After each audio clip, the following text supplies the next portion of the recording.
David Talbot wrote, Tea Party becomes Patriot Party, and I don't wish to disagree with you, David, but I'm going to disagree with you. Because, first of all, Tea Party's the worst name ever. It's just the worst name ever. Alan West, yes, Melody Grace. Alan West, my buddy Alan West, he could get out there. He'd take these people apart. I think the entire Tea Party name is terrible. I think Patriot Party is terrible. I've given this little talk before. I'm not going to spend a lot of time on it. A lot of ground to cover, but let me just say this. I would rename this movement, this Tea Party movement. I wouldn't call it the Patriot Party. I would do nothing to go back to our ancestors or any of that stuff, because most people, including all young people, look at people dressed in tri-corner hats holding the muskets and the waistcoats and everything, and they look at these people and they say, this is a joke, right? This is 300 years ago. If they know 270 some a year, they don't know. It just looks ridiculous to them. Tea Party sounds like something that old ladies sit around and do. And when you explain to them about patriots, they just don't get it. They don't get it. Now, that's a tragedy, and it's not something to be proud of, but we have to accept the reality of it. David, I proudly consider myself a patriot. I'd wear a tri-corner hat and hold a musket any day. And when I see somebody dressed that way, I understand why they're dressed that way. I know what it means, and I admire them. But I would change the name of this to the Rebel Alliance, even though George Lucas probably owns it. So if you call yourselves the Rebel Alliance, or something like that, what you're doing is you're instantly going to what Americans are programmed for. They're programmed to love the underdog. And after 40 years of collectivist indoctrination, this again, Jeremy Boring speaking here, but basically Jeremy says that the message that everybody gets now is that the underdog is automatically right. That any contrast between the weak and the strong, the weak is automatically morally correct. So if it's a Palestinian throwing a rock at an Israeli, the Israeli is the bad guy. Israeli in a tank. The Israeli is a bad guy. The Palestinian is a good guy by definition of the fact that the Palestinian is the weaker of the two parties. Now the Palestinians blow up, children's parties, and Israeli doctors treat them in the order in which they come in. There's no moral equivalency between the Palestinians and the Israelis, except for the fact that people have been indoctrinated. Any battle between rich and poor, the poor are automatically morally superior.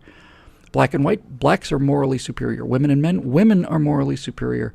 And this is how the culture has been set up.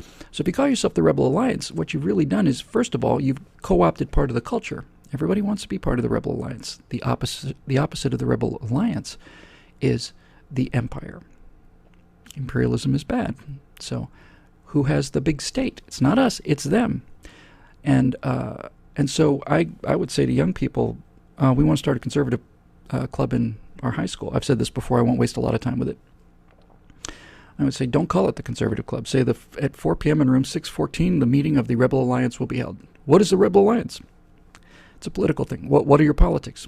What do you mean? Are you liberal or conservative? We're not liberal or conservative. We're not Republican or Democrat. We believe in what works.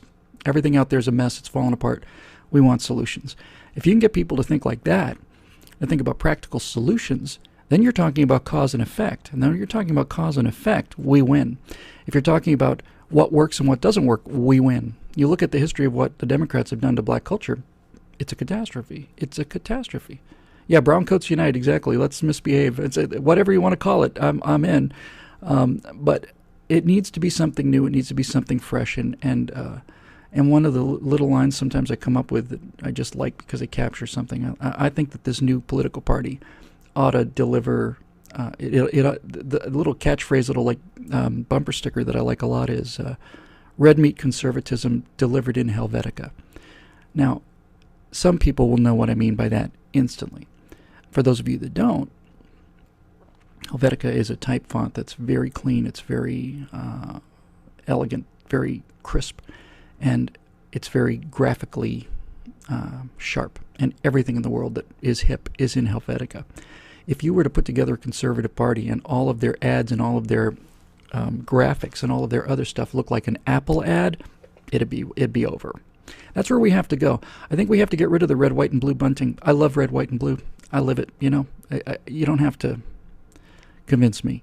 But I think if you were to come out with black letters on white and just go at this in kind of an Apple clean Helvetica hip, not phony, not pandering, not laying down the fat beats for the kids, kind of kids KIDZ kind of thing, not going there, but just kind of coming out and saying, no, this is not the philosophy of the past, it's the philosophy of the future. It's the philosophy that works that could win big.